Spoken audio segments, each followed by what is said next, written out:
그래서 중년의 신혼이라는 걸 이 두 분이 졸지에 시작하시게 된 것이죠. 너무나 행복한, 정말 결혼 생활이 이런 거였나 싶은 그런 신혼 생활을 새롭게 시작하시게 되셨는데, 그래서 두 분이 다 교회에서 가정사역 스텝으로 잘 섬기셨습니다. 부부간에. 그랬는데 그 꿈같은 중년의 신혼 생활을 채 몇 개월 하지 않았는데 청천벽력 같은 이제 아내의 말기 암 선고를 받게 됩니다. 그래서 남편의 이런저런 여러 가지 가진 노력이 다 무색하게도 결국 얼마 지나지 않아 몇 개월 뒤에 아내는 먼저 천국을 가게 되고요. 그런 다음에 남편이 시리에 차서 사실 교회도 잘 못 나오고 있을 그때 이제 교구가 바뀌면서 제가 그 교구를 담당하게 됐는데, 그 소식을 들었습니다. 그래서 제가 전화를 드리고 가서 찾아뵈었죠. 집에 가니까 온통 집이 아내의 사진들, 그리고 아내가 먹고 낫기 위해서 냉장고 안에 넣어두었던 큰 냉장고로 3개가 있는 약품들, 그리고 거실과 안방, 천장까지 쌓여있는 건강식품들, 이런 것들이 집을 가득 채우고 있는데, 이분이 아내한테 미안해서, 먼저 간 아내한테 미안해서 밥도 맛있게 먹지 않고 혼자 환하게 하고 있기 미안해서 집을 늘 어둡게 하고, 그러니까 초등학교 5학년 아들은 이제 아버지가 그러고 지내시니까 그냥 애가 얼굴이 그냥 침침해가지고 너무 힘이 없는 거죠. 갔는데, 그래서 이 아이는 아빠가 출근하고 나면 이 집에서 데려다가 밥 먹였다가 저 집에서 데려다가 밥 먹였다가 그렇게 몇 개월을 살고 있는 겁니다. 그래서 그분이 저에게 이제 그간의 사정을 말씀하셨는데, 정말 말씀을 들으면서 단 한 문장도 눈물 없이는 말씀을 못 하시더라고요.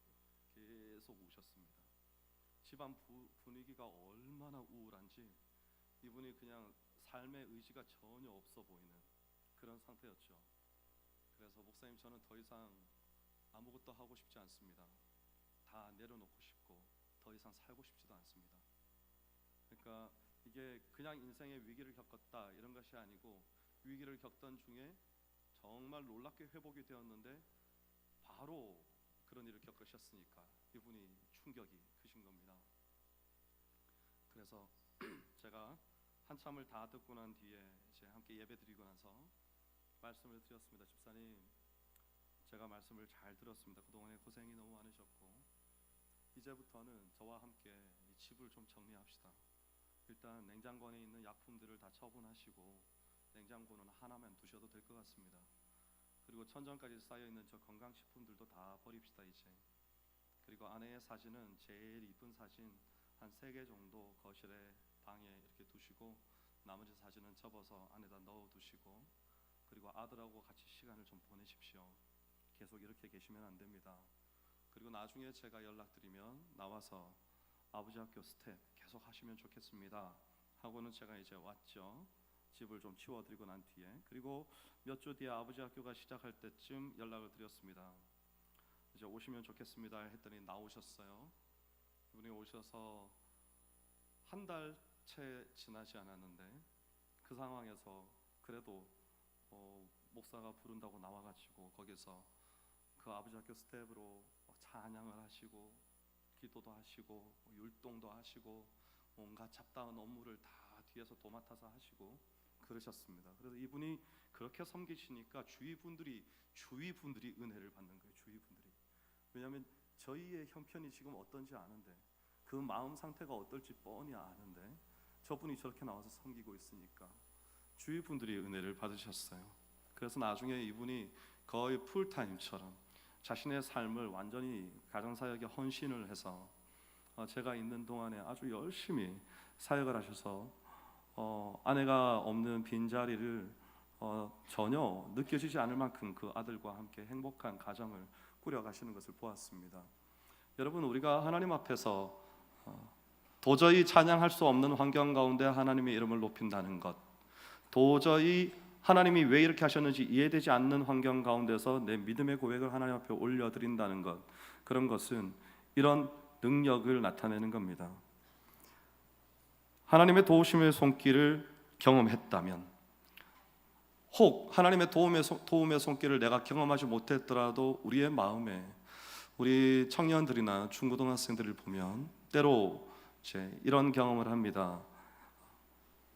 세상의 공격이나 이해되지 못할 시련을 겪었을 때 마음에 믿음이 흔들리는 것 같은, 과연 정말 하나님은 살아계신가? 이런 환경 가운데서도 하나님은 나를 보살피고 돌보시고 계시는 것인가? 이런 고민들을 하는 청년들이나 또 중고등학생들을 봅니다. 뭘 착각하는 건가 하면요, 그들은 그때 믿음이 흔들리는 것이 아니라 마음이 흔들리는 겁니다. 여러분, 믿음은요, 우리가 하나님의 아들 독생자 예수 그리스도를 믿게 되는 그 순간에 사망에서부터 생명으로 옮겨졌기 때문에 더 이상 우리의 믿음이 흔들릴 일은 없습니다. 그럼 뭐가 흔들리는 건가 하면 내 생각이 불안한 거죠. 왜냐하면 내 생각이 견고하지 못하기 때문에. 우리가 이 말씀을 다 이해하고 다 알기 때문에 믿습니까? 그렇지 않습니다. 하나님이 우리에게 눈을 열어서 믿게 해주셨습니다. 그래서 나중에는 믿기지 못할 일들까지도 믿어지죠. 얼마나 놀라운 믿음입니까? 그래서 세상을 살 때 이해되지 않을 때도 하나님께서 은혜를 주시면 믿어지는 겁니다. 하나님께서 은혜를 주시면 이런 환경과 이런 상황 가운데서도 이것이 결국 하나님의 은혜임을 우리는 선포할 수 있게 되는 거죠. 오늘 이 베드로 사도가 말씀을 시작하면서 절망 가운데서, 핍박 가운데서 이 소아시아 교회의 성도들에게 뭐라고 말씀을 시작하는가 하면 3절에 보면 찬송하리로다, 이 고백으로 시작하는 겁니다. 이 당시에 이 성도들이요, 하나님을 찬양하고 하나님을 기뻐할 수 있는 환경이 아니었습니다. 삶의 모든 영역에서 어려움을 겪고 있었고요, 선한 삶에 대해서 계속적으로 비방을 받고 욕을 먹고 악하게 보복을 당하고 이런 상황 가운데 있었죠. 자세하게 기술되어 있지 않지만 아마도 이들이 받는 핍박의 단위가 가족 단위가 아니었을까. 그냥 한 사람만 핍박하는 것이 아니라 가정 전체를 사회적으로 고립시키고, 그 당시에 로마의 네로 황제 치하였는데요, 네로 황제가 기독교인들을 아주 심각하게 박해했습니다. 그런 걸로 봤을 때 이 당시에 그리스도인들은 아마도 생활도 힘들지 않았을까 생각해 봅니다. 이렇게 기도조차 나오지 않을 기가 막힌 환경 속에 있는 성도들에게 베드로가 지금 찬송하리로다, 그들을 콕 집어서 그들에게 쓰는 편지입니다. 세상 사람들이 우리에게 기뻐하고 즐거워할 수 있는 이유를 자주 묻습니다. 찬양 제목이 그런 게 있죠. 불렀던 기억이 납니다. 넌 왜 항상 웃니? 이런 찬양이 있었습니다. 어릴 때 많이 불렀습니다. 세상 사람들이 우리에게 하는 질문입니다. 아무 대가도 바라지 않고 어떻게 그렇게 희생할 수가 있습니까? 혹은 또 고난 가운데서도 어떻게 좌절하지 않고 그렇게 계속해서 버틸 수 있습니까? 이런 질문을 우리에게 합니다. 베드로가 그 이유를 3절에서 설명하는데요, 우리 주 예수 그리스도의 아버지 하나님 때문이라는 겁니다. 바울이 빌립보서 2장 10절에서 설명했는데, 예수 그리스도의 겸손, 십자가에서의 자기 희생, 이것으로 온 인류가 다 구원을 얻게 됐습니다. 모든 무릎을 예수 이름에 꿇게 하시고 모든 입으로 예수 그리스도를 시인해서 하나님 아버지께 영광을 돌리게 하셨다, 이렇게 말하죠. 여러분, 예수님께서 우리의 주가 되시는 이유는요, 예수님의 목숨을 버려서 우리를 살려주셨기 때문입니다. 그래서 우리의 주가 되시는 거죠. 근데 여러분, 이 당시에 주가 누구였는지 아십니까? 이 당시의 주는 로마 황제였습니다. 로마 황제 이외에 누구에게도 주라고 부르지 않았습니다. 그런데 바로 그런 시대에 베드로가 우리의 주는 예수 그리스도시다, 예수 그리스도시다, 이렇게 고백을 하고 있는 거죠. 아마도 기억했던 것 같습니다. 가이사랴 빌립보에 신전이 얼마나 많습니까?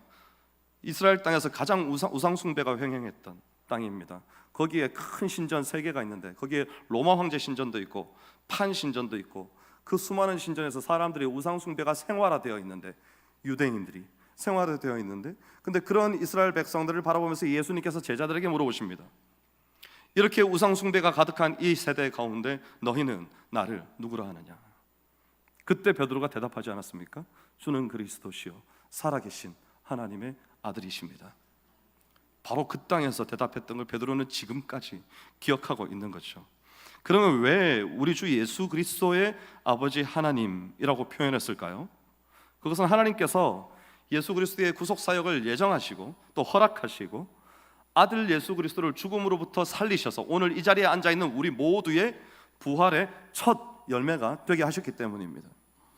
바로 이 내용을 요한일서 4장 10절에서 이렇게 말합니다. 사랑은 여기 있으니 우리가 하나님을 사랑한 것이 아니요 하나님이 우리를 사랑하사 우리 죄를 속하기 위하여 화목제물로 그 아들을 보내셨음이라. 여러분, 베드로와 요한과 또 바울도요, 모두 동일하게 아들 예수 그리스도를 우리의 구원을 위해서 이 땅에 보내신 하나님을 찬양합니다. 우리를 향하신 하나님의 놀라운 구원의 계획인 거죠. 그리고 이제 베드로가 이어서 그 아버지 하나님께서 우리에게 어떤 일을 행하셨는가, 이걸 설명합니다. 하나님께서 우리에게 산 소망이 있게 하시고 또 유업을 있게 하시는데, 이것이 어디로부터 나온 것인가 하면 바로 그의 많으신 긍휼로부터 나왔다는 겁니다. 은혜와 긍휼을 좀 구분할 필요가 있습니다. 은혜는 뭔가 하면요, 하나님께서 우리에게 베푸신 모든 것이 다 은혜죠. 그럼 긍휼은 뭡니까? 하나님께서 우리에게 은혜를 주시고자 하는 동기가 긍휼입니다. 여러분, 은혜가 받을 만한 자격이 없는 자에게 주는 호의를 가리킨다면, 긍휼은 죄인을 향한 하나님의 마음, 또 죄인의 비참한 상태를 아시고 불쌍히 여기는 마음. 그러므로 이스라엘 백성이 출애굽할 때 하나님께서 그들의 부르짖음을 보시고 들으시고 그들을 불쌍히 긍휼히 여기사 그들을 빼내어 주시는 은혜를 베푸신 거죠. 이런 순서를 기억하시면 좋습니다. 우리는 또 어떤 상태였습니까? 악한 것이 마음에 가득하고 또 부패한 심성을 가지고 있고, 그런데도 세상의 힘 앞에서는 또 너무나 무력한 우리입니다. 스스로 구원할 수 없어서 지금도 저 밖에 있는 사람들은, 예수 그리스도를 모르는 사람들은 알면서 혹은 모르면서도 계속해서 멸망길을 가고 있는 것이죠. 사실 구원을 얻고 예수 그리스도의 참 제자가 되기 위해 노력하는 지금도 바로 우리 자신도 순간순간 좌절하지 않습니까? 여러분, 구원은 철저히 하나님께로부터 오는 겁니다. 사실 구원을 받기 위해서 우리가 할 수 있는 건 아무것도 없습니다. 오늘 말씀대로 구원은 오직 하나님의 많으신 긍휼대로. 왜 하나님께서 그 많으신 긍휼을 우리를 향해서 발동하셨을까요? 우리를 불쌍히 여기신 겁니다.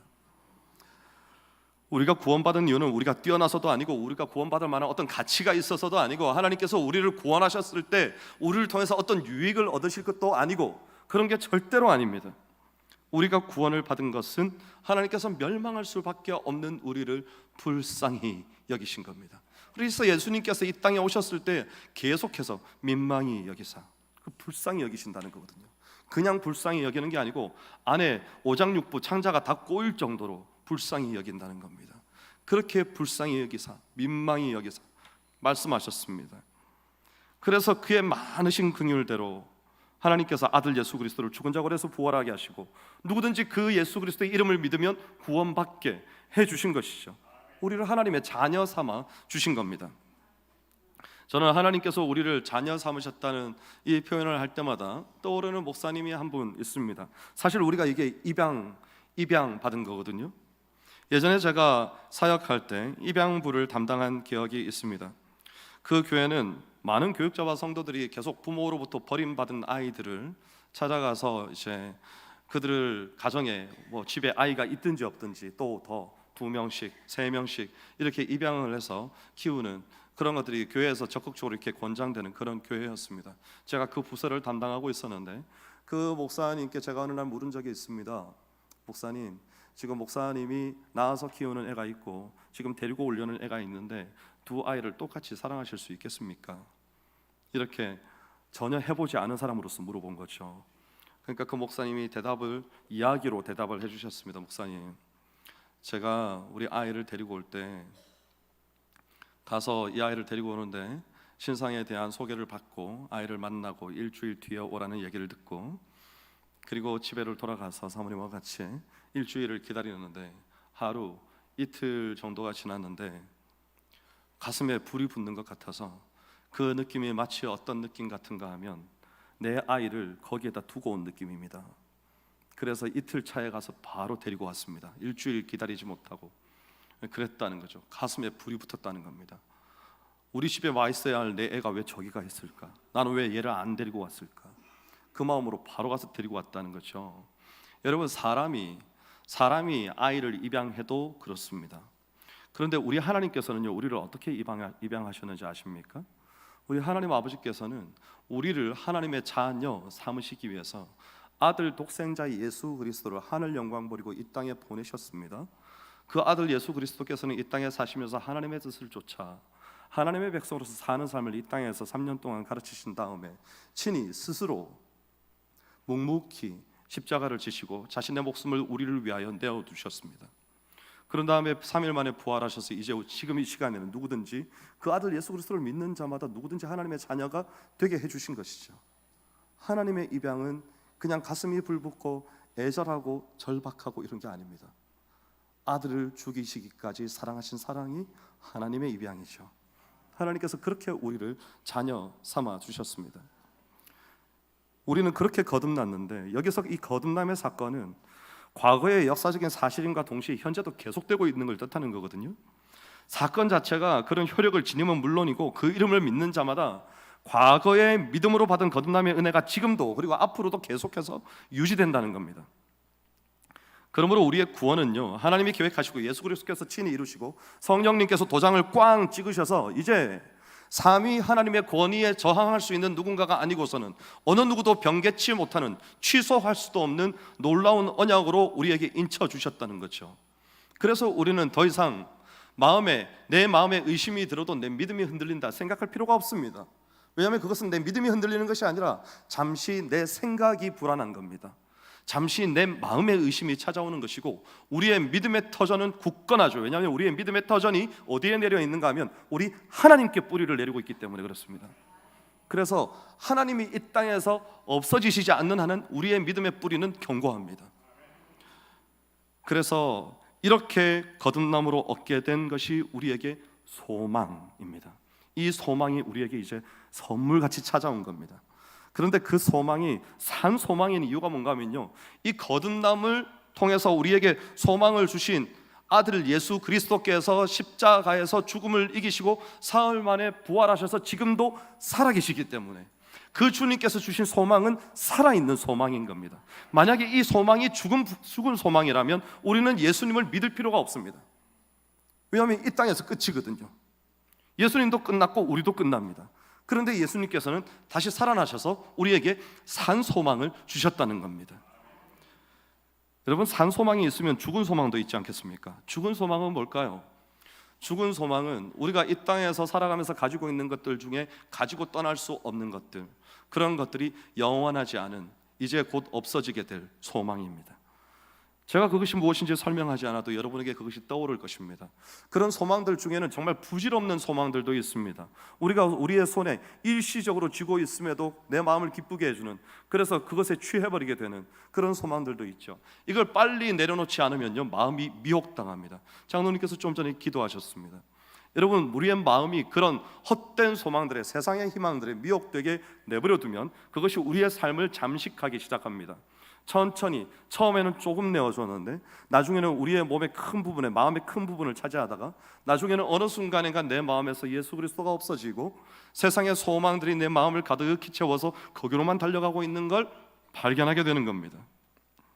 그래서 베드로를 보면요, 이 베드로가 어떤 경험을 했습니까?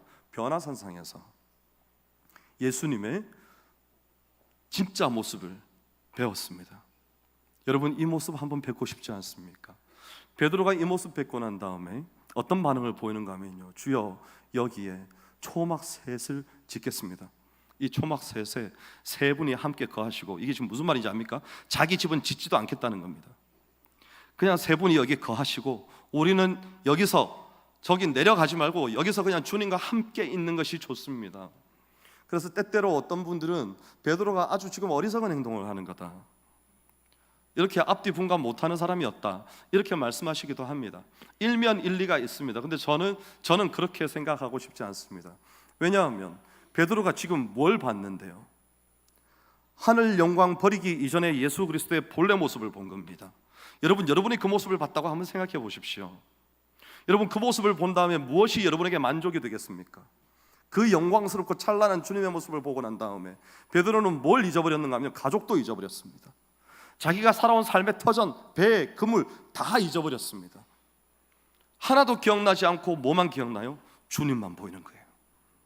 여러분 살면서 이런 경험 한 번쯤은 해보면 좋습니다. 우리가 그 영광스러운 주님을 직접 뵐 수는 없지만 기도를 통해서, 예배를 통해서 말씀을 읽다가 맛볼 수는 있습니다. 그걸 해보아야 사실은 세상 사이에 많이 흔들리지 않습니다. 네. 견고하게 서 있을 수 있는 힘이 되죠. 우리가 가진 이 산 소망에 대해서 하이델베르그 요리문답 1문이 이렇게 묻고 답합니다. 제가 읽어드리겠습니다. 살아서나 죽어서나 당신의 유일한 위로는 무엇입니까? 답은 사나 죽으나 나는 나의 것이 아니고 몸과 영혼이 모두 미쁘신 구주 예수 그리스도의 것입니다. 주께서 보배로운 피로 나의 모든 죄값을 치러주셨고 마귀의 권세로부터 나를 자유케 하셨습니다. 또한 하늘에 계신 아버지의 뜻이 아니고는 나의 머리털 하나도 상하지 않듯이 주는 나를 지켜주십니다. 실로 이 모든 것이 합력하여 나의 구원을 이룹니다. 내가 주의 것이기에 주께서 성령으로 말미암아 영원한 생명을 보증하시고 나의 온 마음을 다하여 기꺼이 주를 위하여 살게 하십니다. 이것이 나의 유일한 위안입니다. 여러분, 이 산 소망은 예수 그리스도의 부활이 있기 때문에 가능한 거죠. 그리고 예수 그리스도의 죽으시고 부활하심은 하나님의 많으신 긍휼이 있기 때문에 또한 가능했습니다. 그래서 이 믿음, 그 긍휼로 말미암아 이 놀라운 은혜를 받게 된 이 믿음이 오늘 여러분에게 더 풍성하고 더 견고하게 되시기를 축복합니다. 오늘 말씀이 우리가 찬송할 수 있는 이유가 되는 거듭남의 결과를 두 가지로 말해줍니다. 첫 번째가 제가 지금 설명드린 산 소망이고, 두 번째가 우리의 유업입니다. 신약 성경은 이 유업이라는 말을 설명하면서 일관성 있게 이 땅에서의 유업뿐만 아니라 저 하늘에서 영원한 유업이라는 것을 우리에게 같이 설명합니다. 사실은 더 엄격하게 말하면 저 하늘나라에서 우리가 받게 될 유업이 여기에서 훨씬 퍼센테이지가 큽니다. 강조하는 거죠. 베드로가 이 유업을 설명하기 위해서 세 개의 헬라어 단어를 사용하는데요. 제가 설교 시간에 헬라어를 잘 쓰지 않는데 이거는 단어가 특이해서 한번 말씀드리려고 합니다. 이 세 단어가 같은 글자로 시작하고 같은 글자로 끝납니다. 아프타르토스, 썩지 않고, 아미안토스, 손상되지 않으며, 아마란토스, 쇠하지 않는 유업입니다. 일부러 이렇게 쓴 겁니다. 지금 성도들에게 이 글씨를 보고 너희들이 받은 유업이 얼마나 대단한 것인지를 내가 지금 특별하게 강조하고 있으니까 제발 이해를 좀 해라, 이렇게 설명하고 있는 겁니다. 하늘의 유업이 썩지 않는다는 것은 시간이 지나도 닳지 않고 부패하지 않는 걸 말합니다. 신약 성경은요, 이 단어를 주로 어디에다 썼는가 하면 하나님 자신과 또 하나님의 말씀과 그리고 우리의 부활의 몸, 이런 데다가 이 단어를 썼습니다. 영원한 그 하늘에만 존재할 수 있는 것들에다가 이 단어를 쓴 거죠. 왜냐하면 우리가 이 땅에서 가지고 있는 것들은 그 끝에는 대부분 썩어 없어져 버릴 것들이기 때문입니다. 그래서 로마서 8장 21절은 우리가 이 땅에서 썩어짐의 종노릇을 하고 있다, 이렇게 말합니다. 유업이 더럽지 않다는 것은요, 죄로 인해서 더럽혀지지 않는다는 겁니다. 이 땅에서는 우리가 이 더러운 것들에 오염되어서 이것들이 심지어 우리가 하나님 앞에 예배드리러 나오는 데에도 방해가 되기도 합니다. 실제로 구약 시대에는 이 더러움이라는 것이 하나님 앞에 나오기 전에 먼저 정결하게 해결해야 되는 아주 심각한 문제였습니다.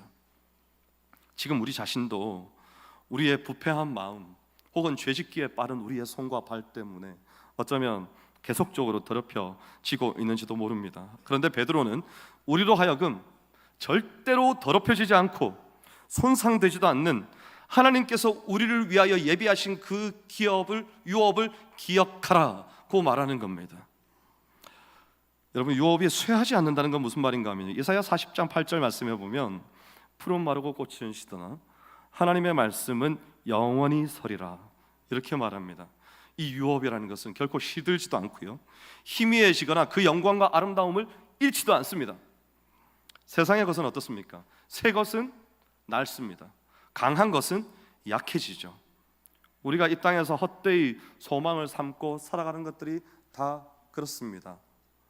움켜잡으면 없어지고, 주일학교 때 참 많이 불렀습니다. 세상의 것들이 그런 것들이죠. 여러분, 우리가 망하지 않으려면 이렇게 쇠하는 것들을 사랑하면 안 됩니다. 돈이 필요해서 벌되 돈을 사랑하면 안 되고, 세상의 것들이 누리는 것들을, 그런 편한 것들을 충분히 누리십시오. 대신에 거기 빠져 살지는 마십시오. 우리가 받게 될 진정한 유업은요, 썩지 않고 더럽지 않고 쇠하지 않는 것이기 때문입니다. 이것을 간직하셨다는 것은 과거에 하나님께서 우리를 위해서 하늘에 간직해 두신 것이고 지금도 간직하고 계신다는 의미입니다. 우리 눈에 보이는, 여러분 적금 같은 거 혹시 들어주셨습니까? 우리의 눈에 보이는 만기가 되어서 받게 될 적금, 또 얼마 되지 않는 상속받을 유산, 이런 것들만 조금 있어도 우리는 마음이 어때요? 뭔가 여유롭고 넉넉하죠. 아이고 그래도 먹고 살 걱정은 안 해도 되겠다. 이런 거 얼마나 여러분 우리의 삶의 노후에 많은 근심입니까? 그런 것들이 우리가 살아갈 힘이 생기게 만드는 게 사실이죠. 하물며 우리 하나님께서 우리를 위해서 준비해 두신 유산이겠습니까? 과거에 우리 믿음의 조상들이 받았던 유업이 있어요. 가나안 땅입니다. 그 땅은 지금 전쟁 중에 있죠. 포로기에는 빼앗겼습니다. 나중에는 로마에 의해서 점령당했습니다. 멸망당했죠. 하지만 우리가 예수 그리스도로 말미암아 새 언약 가운데 받는 유업은요, 그런 게 아니고 하나님이 지키고 계신다고 하는 겁니다. 이것은 오늘 우리에게 산 소망이 되어서 이제 우리가 어떻게 살아가야 하는지, 우리가 무엇을 위해서 살아야 하는지 우리에게 깨닫게 해주는 것이죠. 5절 말씀에 따르면 참 감사한 것은 이 소망과 유업은 우리가 취하는 것이 아닙니다. 하나님께서 우리에게 얻게 해 주신다는 겁니다. 하나님의 굳센 약속이 강조되는 이유가 뭔가 하면 핍박 속에 있는 성도들에게 지금 힘과 격려를 주고 싶은 거죠. 어쩌면 우리는 이 말씀을 들으면서 잘 이해가 마음에 와닿지 않을 수 있습니다. 우리가 이런 모진 핍박과 환난 가운데 있지 않았다면, 사실 이제 이 베드로 전서를 쓰던 이 시대에 핍박이 그 당시의 성도들에게 물리적으로 오지 않았던 때일 수도 있습니다. 우리도 이 말씀을 읽으면서 베드로가 혹은 바울이 강한 어조의 표현을 사용하면 굳이 이렇게까지 믿음을 강하게 지키고 막 생명을 걸면서까지 이것을 붙들고 이렇게 하는 것에 대한 우리는 그렇게 해본 적이 없을 수도 있습니다. 하지만 이 당시의 상황은 그렇지 않았던 거죠. 이들은 이해했습니다. 임박한 환난을 어떻게 피해야 하는지, 마지막 시대를 어떻게 살아야 하는지, 이 사도의 간곡한 권면을 그들의 마음에 받아들인 거죠. 여러분 혹시 교회 다니는 것 때문에 지금보다 핍박이 훨씬 심각해진다면 여러분은 지금처럼 신실하게 신앙생활을 계속하실 수 있으시겠습니까? 네, 제가 있지요? 라고 물어보려고 했습니다. 네, 근데 여러분들 표정을 보니까 얼마든지 신실하게 하실 수 있으실 것 같습니다.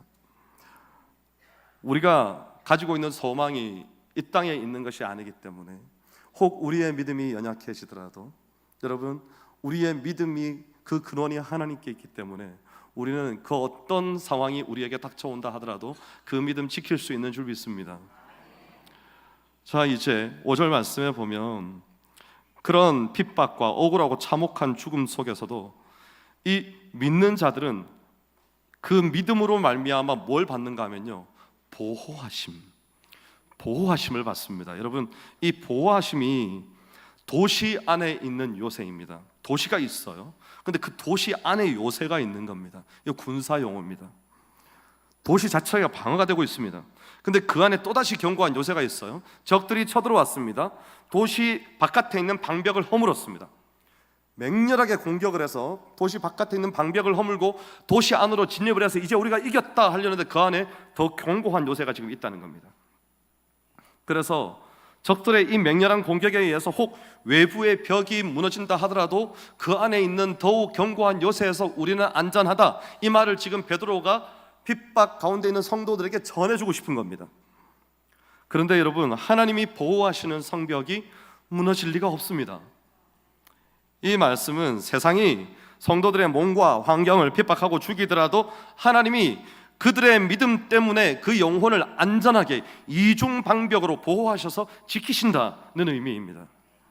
그래서 베드로가 고난이 있더라도 믿음을 가지고 견디십시오, 이렇게 권면을 하고 있는 겁니다. 여러분, 이 보호하심 안에 뭐가 있는가 하면요, 맹렬한 포화 속에서 세상이 우리를 영적으로, 물리적으로 정말 어떻게 이루 말할 수 없는 고통으로 공격을 하고 있는데, 이 안에 뭐가 있는가 하면 이 맹렬한 포화 속에는 이 요새 안에서, 견고한 요새 안에서 쉼과 안식이 있습니다.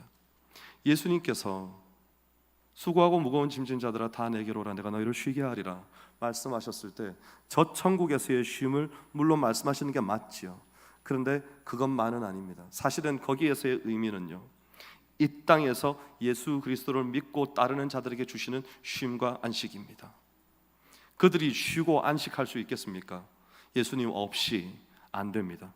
그런데 예수님께서는 나를 보고 나를 믿고 나의 멍에를 메고 내게 배우라. 그러면 너희가 쉼과 안식을 얻게 될 것이다. 이렇게 말씀하시는 겁니다. 사랑하는 여러분, 우리 삶을 한번 돌아보기를 원합니다.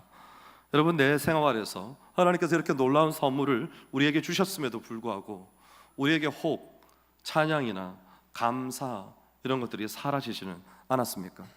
부르심을 쫓아가던 사명의 발걸음이 마음속에서 넘쳐나던 기쁨이 상실되지는 않았습니까? 이제 이 하나님의 안전하신 보호하심 아래 우리 모두가 들어갈 수 있기를 원합니다. 우리에게 허락하신 이 산소망 또 썩지 않는 유업 우리가 기억할 수 있기를 원합니다. 그래서 우리 모두가 다시 하나님 앞에 영광스러운 찬송을 하나님께서 기뻐 받으실 수 있는 우리의 삶 전체로 전 생애로 하나님 앞에 올려드리는 영광스러운 찬송을 올려드리는 사랑하는 모든 성도님들이 되시기를 주의 이름으로 축원합니다. 기도하겠습니다.